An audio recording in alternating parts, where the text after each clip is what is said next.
All right, I'd like to call the Board of Public Works meeting of March 11th to order. First thing is to ask if anybody is recording this other than LCAT. I'm recording it. Shirley, take credit for the minutes. Shirley's recording, okay.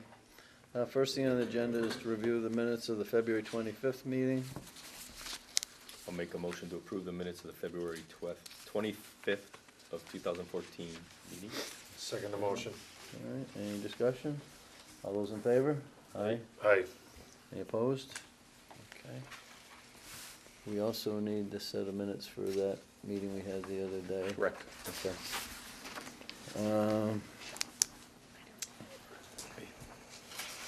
Okay, next is superintendent's report. Thank you. We have a number of things to talk about today, so I'll try to keep my presentation fairly brief, but certainly jump in if you have any questions or need more information. What I had done last month, I mentioned to the board, was I'm trying to provide a monthly snapshot of where we stand relative to our budgets. What I had done last month was I went division by division. I've expanded a little bit upon that this month and split the divisions down by salaries and expenses. The overall message continues to be what it was last month, which is we're tracking well. We're tracking below budget in most categories. We're tracking fairly similar to where we were last year, except in a couple of categories that I'll talk about in a moment. Probably the notable things to comment about, one is our energy usage this year. To no surprise, we are using a bit more energy than last year. We're still well on budget at this point, but we are a couple of percentage points ahead of where we were last year at the same time. Our waste disposal budget, which is the transfer station and primarily the disposal costs associated with the transfer station, is running a bit higher than it was last year, and that's a bit of a concern. To try to address that concern, we are setting up meetings with both Waste Management, who is our current disposal firm, as well as Covanta, to talk about pricing and see if there's any way that we can try to bring our disposal pricing down. Is that gonna create an issue? Like, we're gonna run out of money before the end of the year? As I understand it, that's a budget that we very carefully manage as we approach the end of the year, and we'll have to do that again this year. But it's one that it's probably been our most difficult budget for the past couple of years, as I understand it. Okay. Yeah, we've still got a few months and it's gonna be Right, definitely. busy months. They will be. Lots of winter cleanup to do Right. this year, so. Okay.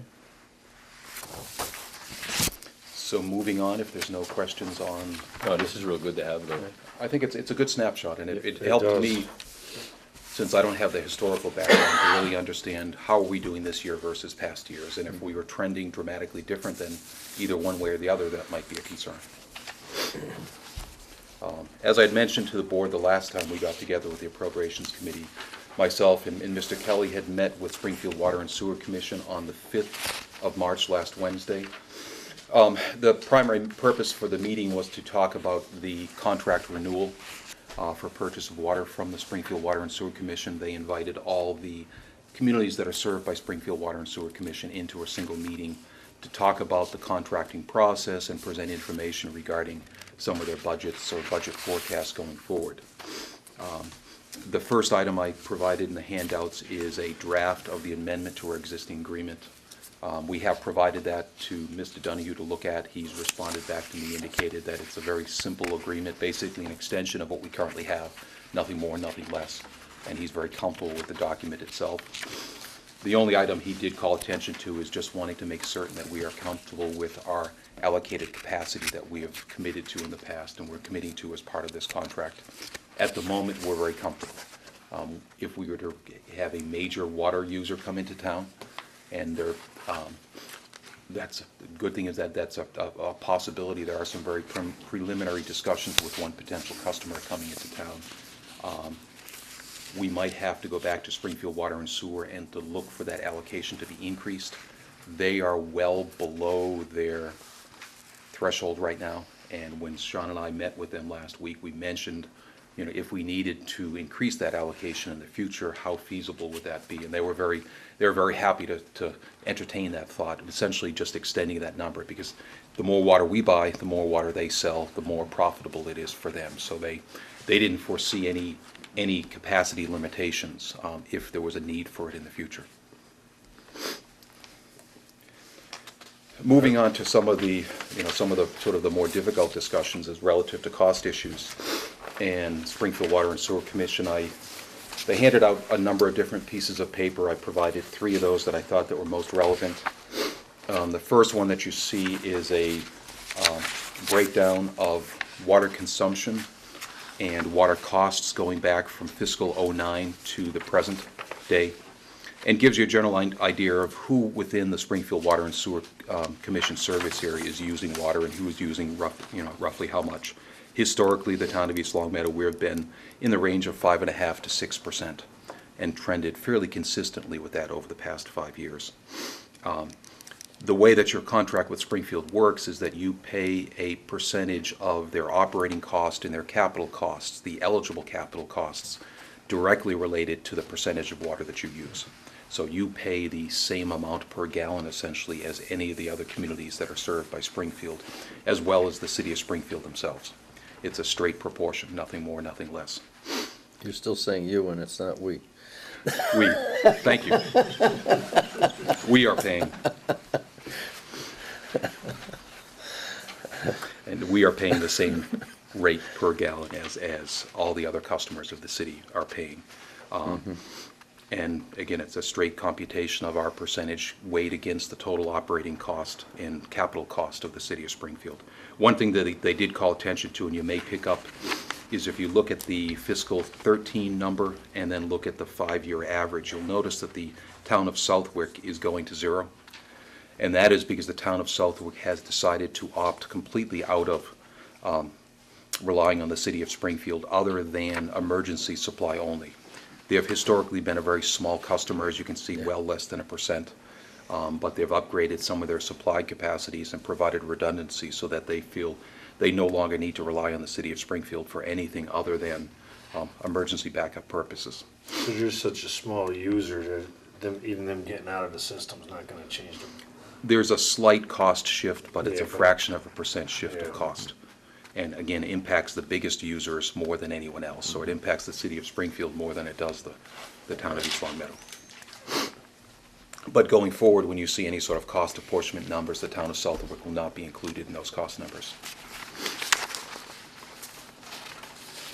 They also provided historical cost information going back from fiscal 11 to fiscal 15 estimated costs. And as you can see, there's been a significant increase in cost over the past 5 years, both on the O&M cost as well as the capital and debt service cost. And for the record, the way in that you participate in any sort of capital upgrades that they make is that the communities that are served by Springfield participate in capital costs for any pipeline 16 inches and larger.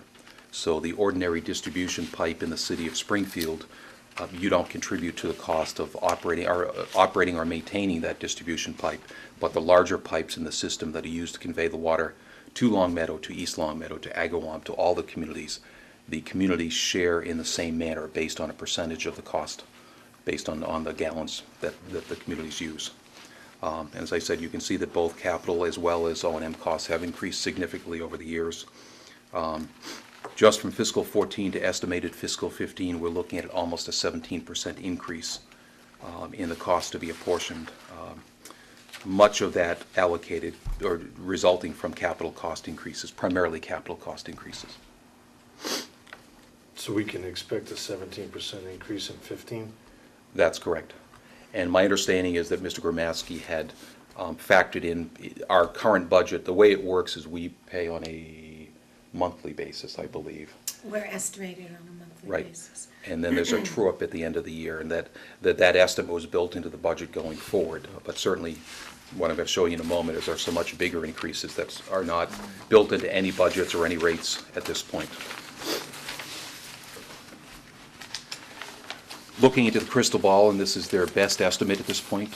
These numbers get fixed on an annual basis based on the actual costs, but looking ahead 5 years, they're estimating in the next 5 years, actually the worst year would be fiscal 18, and a bit of a decrease in fiscal 19, increasing from fiscal 14 to fiscal 18, 64% from what the current costs of operating and constructing assets within the Springfield Water and Sewer Commission area would be. It drops off a little bit in fiscal 19, and these are numbers that they're working with every year, so clearly they heard from the communities that there's a strong desire to try to flatten increases as much as they can. So the idea of going up in 18 and then going down in 19 would, typically much prefer to see steady increases per year as opposed to variability from year to year. That gets very difficult from a rate setting standpoint. Some of the things I talked about that account for these dramatic increases are some major transmission main upgrade and replacement projects. They have a project that I think was bidding last Wednesday, and I haven't heard the results of the bidding. It was a $30 million pipeline replacement. One of the 3 pipelines that go from the West Parish filtration plant into the city of Springfield and ultimately is the source of water for all the communities served by the Springfield Water and Sewer Commission. I believe it's a 54-inch pipeline that failed last year in Agawam. It split right down the middle of the pipe, and they have done some fairly significant forensic and investigative work on that pipeline, and there's a real fear that that pipeline is prone to a potential catastrophic failure in multiple locations along the pipeline. So they're fast-tracking that project to get that pipeline replaced as soon as they can. They've looked at their dams. They've estimated they have about $6 million worth of improvements to be made to their dams. They're looking at their treatment facility, looking to both address some of the water quality concerns that have faced the town of East Long Meadow and other communities, as well as work on some of the redundancy and backup capabilities at their treatment facility. So altogether, their best estimate is this is where they think things are going forward in the next 5 years.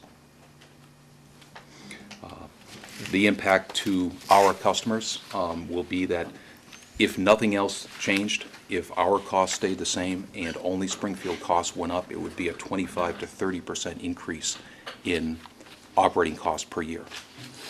Obviously, our costs will likely go up over the next 5 years as well, hopefully not nowhere close to this percentage, but that will only compound the impact to our customers.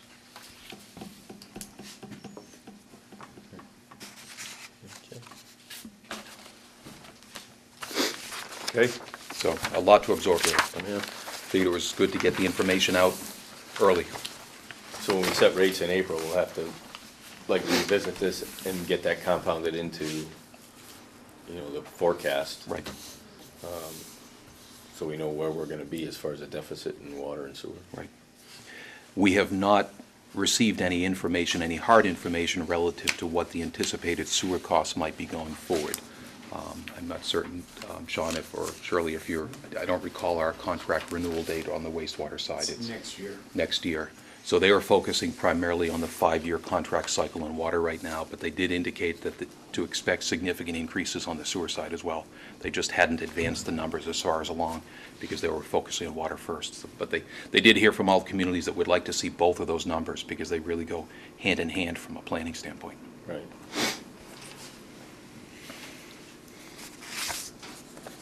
Okay, moving on to the next agenda item, I had also mentioned previously that Mr. Kelly and I had met with a couple of individuals from the Mass Department of Environmental Protection.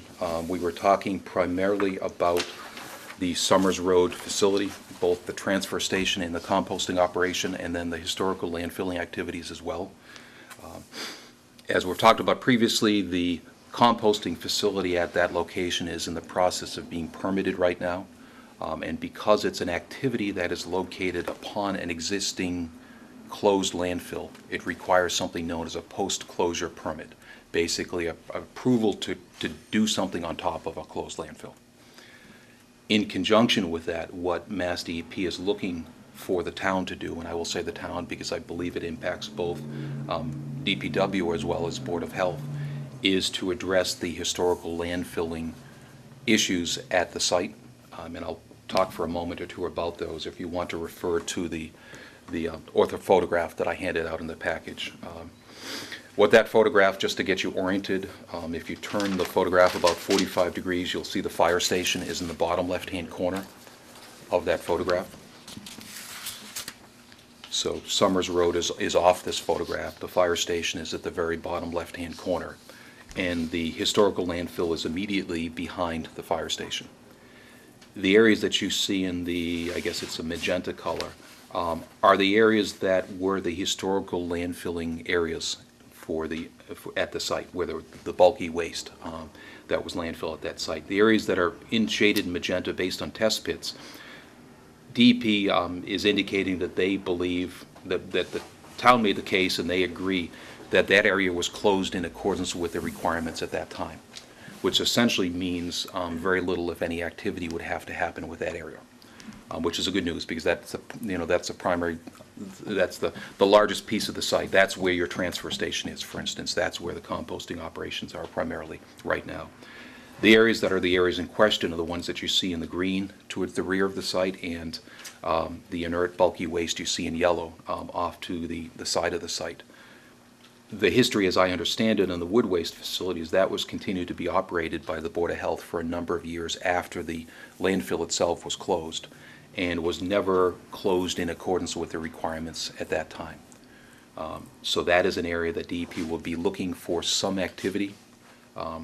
The good news there is they seem to be indicating they're not looking for what you might expect as a state-of-the-art type of cap, where you're putting down impermeable membranes and several feet of clay and things like that. They would be looking for primarily a soil cap, probably a lower permeability soil cap, silty material, not necessarily a clay material such as you might close a regular municipal solid waste landfill these days. So could we cap it with what we got in? Possibly, if it tested out to meet the Yeah. specifications. That certainly is minimally, any type of activity requires shaping and grading, where you need to basically contour the site to make it relatively, not necessarily level, because you want the drainage to run off the site, but to make it smooth and flat. Right. Certainly that material could be used and would be used for grading and shaping material, and might be able to be used for capping material as well. Okay. Do we know how thick they want it yet? Probably in the 2 feet range. Oh, wow. Yeah, and even going back 30-plus years ago, that was the standard at the time, was 2 feet of earth, essentially. And that's as an example, what the Allen Street landfill was closed with. It was 2 feet of soil. It wasn't anything particularly fancy at that time. It was 2 feet of soil that you could grow vegetation in. The other area that's in question is the area that you see in yellow, and that was an area that was really, best way to put it is probably informally managed, which it was just an area where apparently over years waste was deposited, primarily construction-related waste, other types of waste. It wasn't household hazardous waste, but there's concrete debris, there's other types of debris that's out there. That certainly the town could look at removing all of that material. The problem, anytime you look at removing material, you're likely to uncover things that then need to be dealt with in a manner such as old asbestos pipe or things like that. So you may be better off, or the town may be better off, by looking to just shape, grade, and cap. One of the benefits being, ultimately, if there is a benefit coming out of this, is that this potentially would open up a larger working area within the Summers Road site for DPW activities and any other activities that the town might want to do at this location. So there is a benefit. Where we stand right now is that DEP is looking for the town to submit, in order for us to continue operating the composting facility, they are requiring us to submit the post-closure use application by June. And they want at least a concept of what these closures are going to look like submitted with that as well. They're not setting a schedule, they're not setting a timeline, they're not setting requirements right now. It's basically looking for the town to propose when would the town move forward with this, and how would the town propose to move forward with those two areas. What is now in this yellow area, or in this? It's primarily wooded. It's an area that was, and it was an area that was never cleared. It was always wooded, but it was sparsely Yeah, vegetated. Small trees, Yeah. So we're not using it all anymore, right? Correct. I think we got some abutment stone from the bridge sitting there, and Right. some small popular trees. Right. Yeah. So this might sound a little silly, but could we potentially cap this and fence this and defer it to 3 years out? Would they recognize something of nobody can go there, we need to spread out this cost, we're gonna do this first, and then we'll put up some kind of nobody can go there fenced till we can schedule in? Is that reasonable, or? I think they're very flexible in terms of how this could move forward. So Phasing, yeah. some positive progress is what they're looking for at this point. All right, so And- maybe from a cost standpoint, we try and Do address a part of it and then secure the other part with the go forward of spreading out our exposure a little bit to. And if the town decided to implement it in this manner, this very likely is something that could be done with town forces, and I doesn't have to I be was just done gonna ask you that, overnight. It like can be the done gradually as time allows. The wooded area right there, I mean, if we could, if that soil was suitable, fill that and grade it off of that soil that we have on the site. Right. I mean, that might not be too tough to handle. Right. And, you know, again, the timeline really is within our control at this point. So obviously, before we submit anything on behalf of the town, you know, we'd want to discuss this more with the Board of Public Works, and I think we also need to bring the Board of Selectmen into this discussion as well, because they're. Board of Health. And Board of Health, yes, Yeah. because they're shared responsibility here. Okay. Sounds good. Okay. No, we're not using this back section now anyway, so. Correct. I mean, Yeah. We don't even have to fence it up, maybe, because it's already, is there vegetation? Well, I'm just thinking they on would it? want something that, Sure. if it's not capped, people can't go there and Right. do something. Right, right, just a temporary fence. You know, nothing elaborate, just No, Right. do not go beyond this point. Yeah. Okay. And that similar approach has been taken in the past, for instance, at Allen Street, where there was a concern about use of the property that wasn't sanctioned, damaging the capping material there. They just wanted the site to be barricaded and protected from people that shouldn't be there. Okay, on to a new topic, Athens Street. For those that may or may not be aware of where Athens Street is a small cul-de-sac or small dead-end street, I wouldn't call it cul-de-sac, located off of Dwight Street. Church. Yeah. It's we didn't put the city and town line on it, but the town line is fairly close to the edge of the residential property. So effectively, the street is within the city of Springfield, but the residences are all in the town of East Long Meadow. city getting their On sewer the and water south, from on the Springfield. south side? On the, This is south down here. This is on not- both sides of Athens Street. Oh, okay. Yeah, All both right. sides of Athens Street. Actually, the town line would be the either easternmost or leftmost red line shown on the map. The that's right-of-way edging the line. parcel, so Yeah. that is the town line. Right, Okay. right. When we met with the Springfield Water and Sewer Commission, they said, you know, after we're done talking about dollars, we'd like to talk about a situation that they're dealing with. Right now, the customers that, or the residents that live on Athens Street are served with water through at least two different ways. You can see the blue lines that are on this sheet connect directly into a Springfield Water and Sewer Commission water main. The lines that are in Athens Street are small diameter copper lines. They're 1-inch copper that date back 40 or 50 years. Really? So the first 2 or 3 or 4 residences are served directly off of the Springfield Water and Sewer main through private services, essentially. This is the weight down here. Yes. Yeah. We think at least one of those residences may have tied into one of those private lines at some point, because we have no records of there ever being a connection made or a connection fee paid, but we're pretty certain that they have public water. Right. The residents on the south side of Athens Street, towards the rear of Athens Streets, are served through, again, a small, I think that's a 1-inch or 2-inch copper line that runs to the east. Runs to, and I forget the street that it connects to, but again, another private street, this Is that time. Van Dyke or something? Rayburn? Brayburn, yeah, yes. So, in this case, the private services are tied into a town of East Long Meadow, Maine versus a city of Springfield, Maine, but it's essentially the same situation as we have a spider's web of private lines that run up and down Athens Street. And there's at least one house that's not shown on this, it's a new house at number 6, and they have a well. The situation that's bringing this to a forefront right now is the residents right below the T on the Athens Street name. Their service apparently has failed. And they are currently getting water, as I understand it, through a hose connection from the lot where the A is, that's running cross lot to the property beneath the T.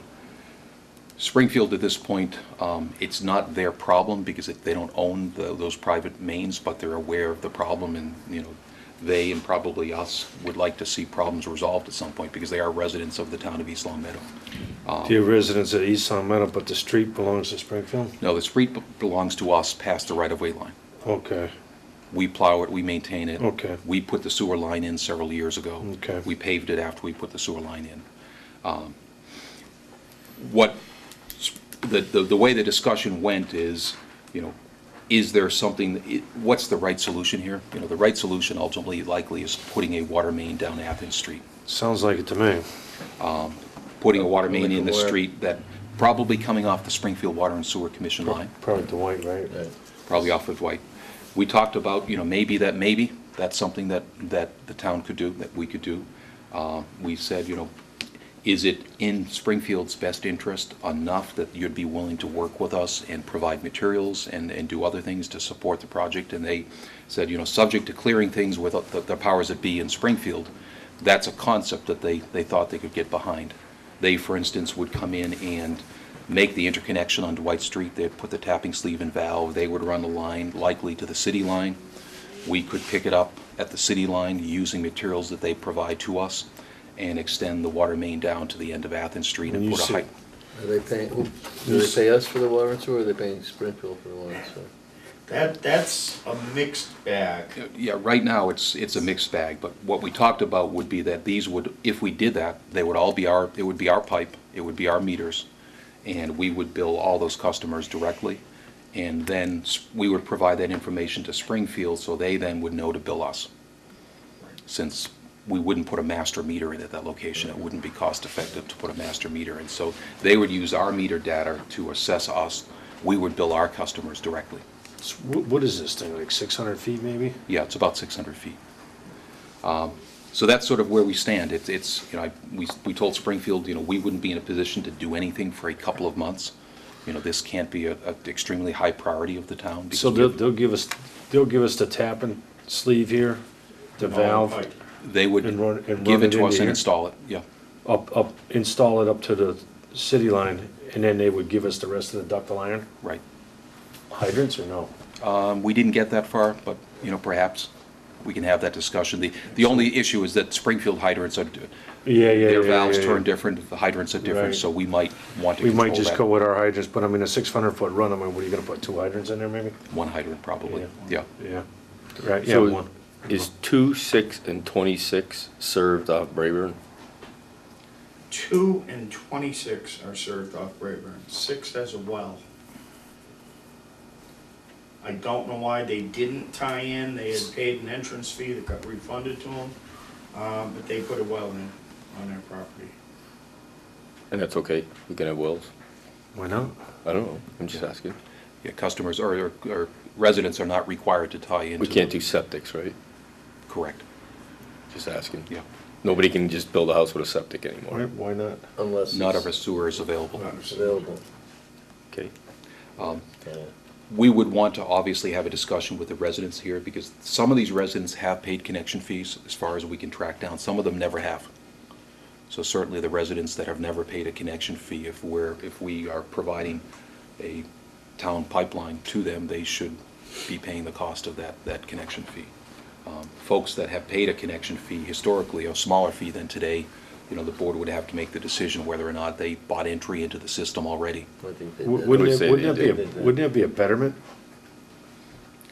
It could be, although the town, as I understand it, historically has not used the betterment approach for water main Yeah, projects. not for water, Oh, no. Just for Just for streets. sewer? just for streets. Or just for streets? So really, I think what I'm looking, one, I wanted to make the board aware of this, and a sense of, is this the direction you might want to go in, so it would be worth us continuing our dialogue with Springfield? I think we need to.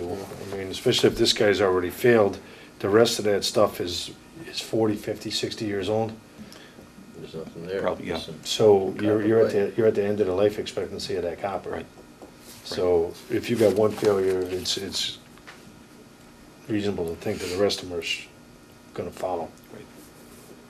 So I think, yeah, I mean, especially if they're in the dialogue that if they're gonna do this, if they're gonna tap this main and they're gonna bring it to here and then give us 600 feet of pipe. And we gotta buy a hydrant, we gotta supply some labor, I mean, that'd be a good project. You know, it's an aggravation to Springfield to have to deal with, you know, these small handful of customers. They'd rather have somebody else deal with it. All right, We might ultimately, in terms of where they stop and we start, you know, we may discuss starting and stopping at the valve versus at the city line. You know, from a testing standpoint and everything else, valves are good places to stop.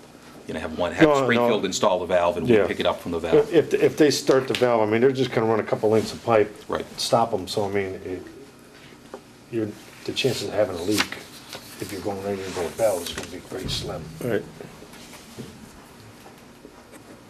So if that direction, you know, seems, again, no decisions made at this point, but we'll continue our dialogue and report back at the next meeting in terms of, you know, whether Springfield is serious about this and it's a direction we can go in. Sounds good. The last item I put on the agenda was really just informational for the board's benefit. As the board's aware, the DPW and other town departments actively use the town's GIS system, the Geographic Information System. Our heaviest user right now is primarily Frank Mirandi, who's using it for parcel mapping to support the assessor's office, but we also use it for utility purposes as well. All of the town's water, sewer, and stormwater utilities are mapped on that. Typically, GIS software is, one, expensive, and it's relatively complicated to use, so there really aren't that many people that use it on a regular basis. Where the town is going, and I agree with this decision, is that in town and working with the IT director, is moving towards migrating the data to a web-based platform. And what that allows is essentially anyone via the web to access that information, similar to what you may see with some cities and towns where you can look up parcel information and property information. Anything that you have in electronic form can be migrated to the web and be accessed through the web. So instead of having to have computers that have specialized software to access this information, you know, in theory, we could have, you know, our staff in the field accessing the web information through an iPad, for instance, if they have a cell connection. So it seems to be the right direction to go, and it's going to be a way to allow us to make the information that our staff need available to them, more available to them, and easier to use. You know, right now, the only guy that's really comfortable digging into a lot of the electronic information outside of the office staff is Roy Erickson. Beyond that, the other guys typically, Esposito.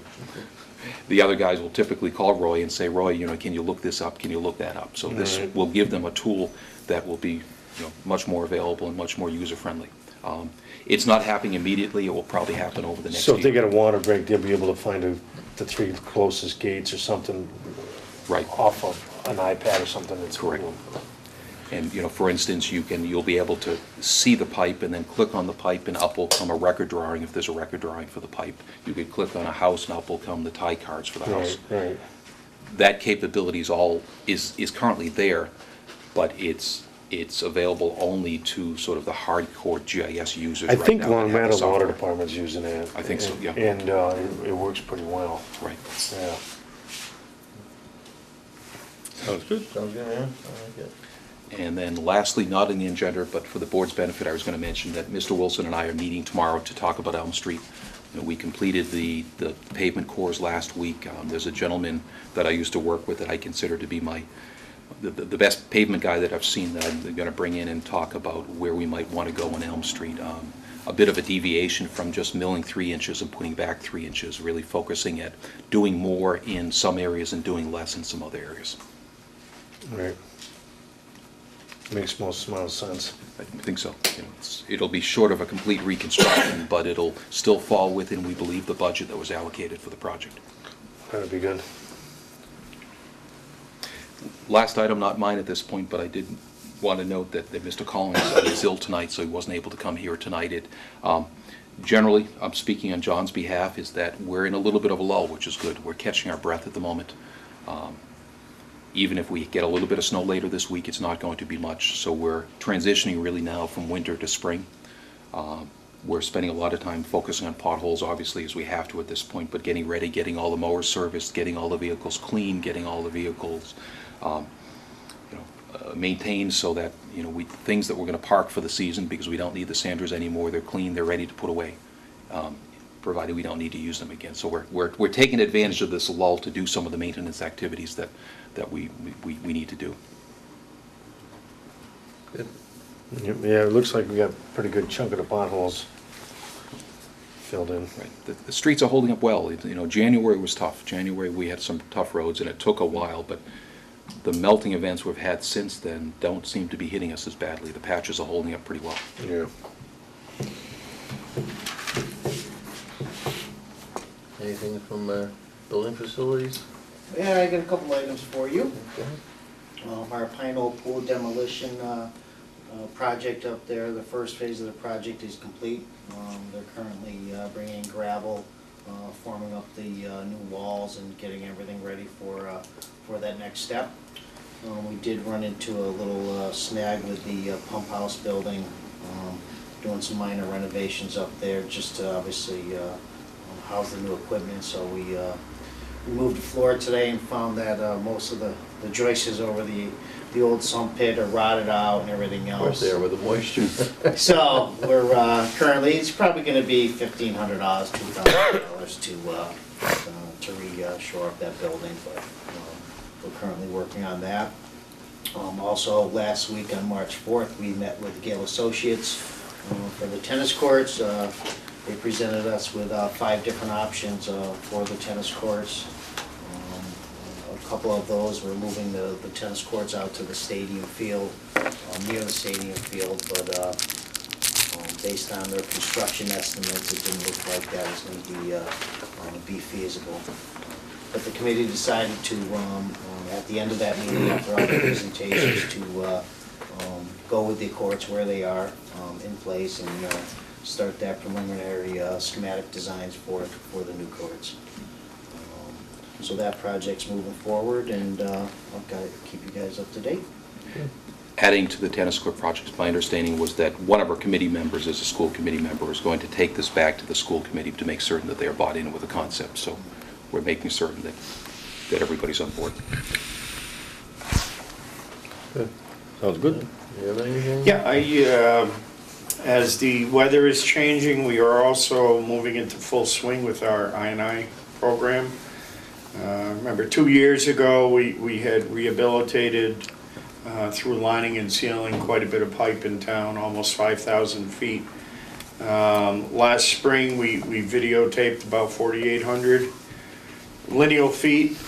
This spring, we're hoping to finish up what we're considering our phase 2, which is not the extreme infiltration problems, but the middle of the road problem, so to speak.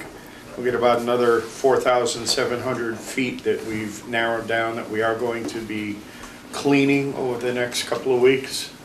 And then hopefully the groundwater will be high enough and we'll be doing cammering and trying to knock that out quick.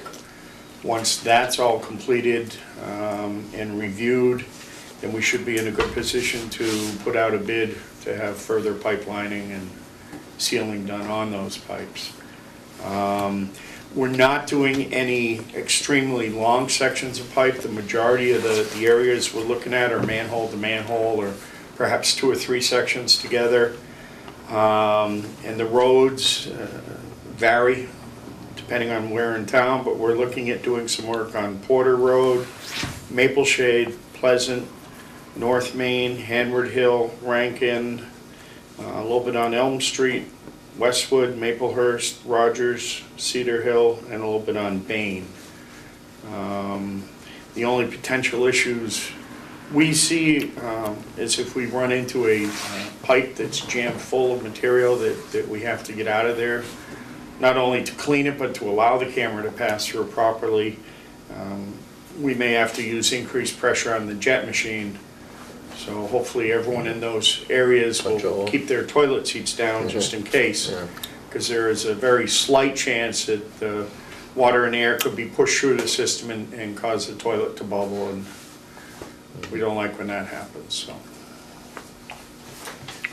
We, at the same time, will be making certain that we have addressed everything on Elm Street. So while Roy is out there with the camera, there are a couple of sections of Elm Street that have the older portions of sanitary sewer on there.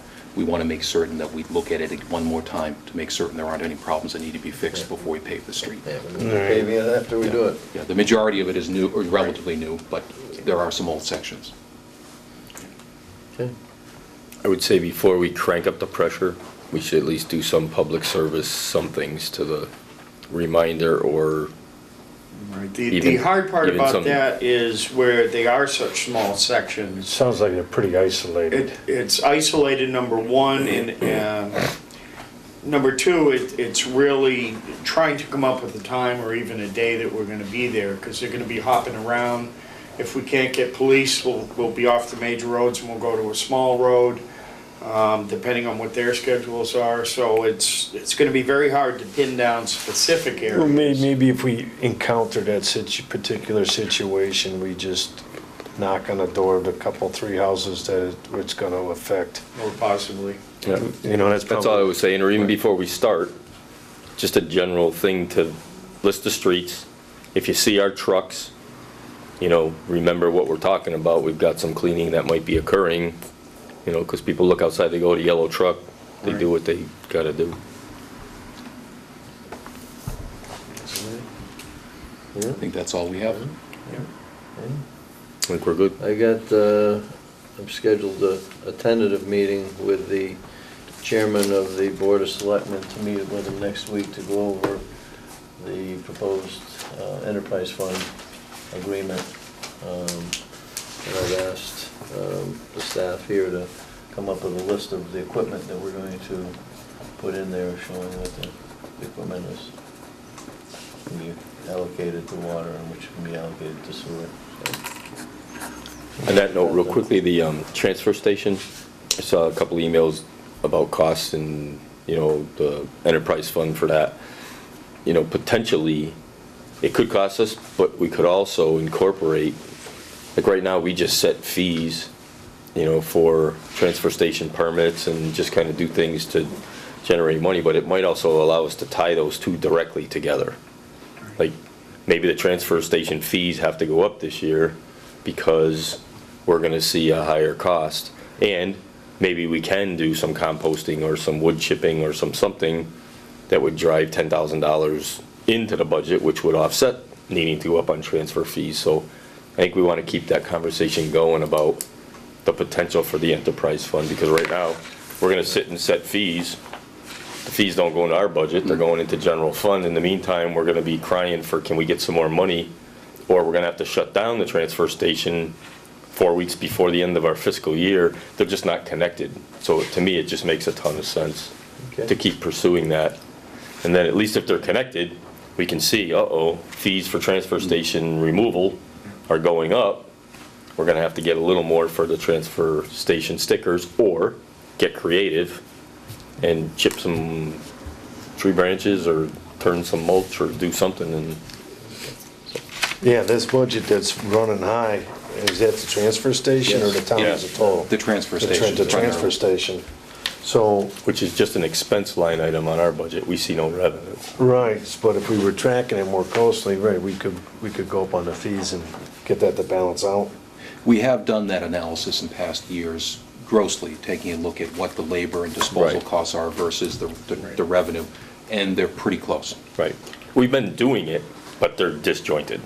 We've been, in Right. previous years, we've looked at how much to get it out, how much is coming in, but they're in disjunct budgets, they're in different places.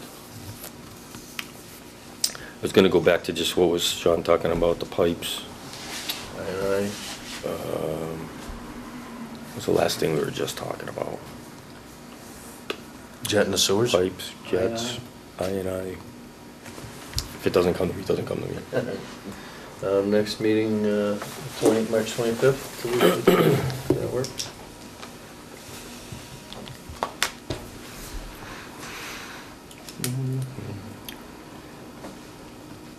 Perfect.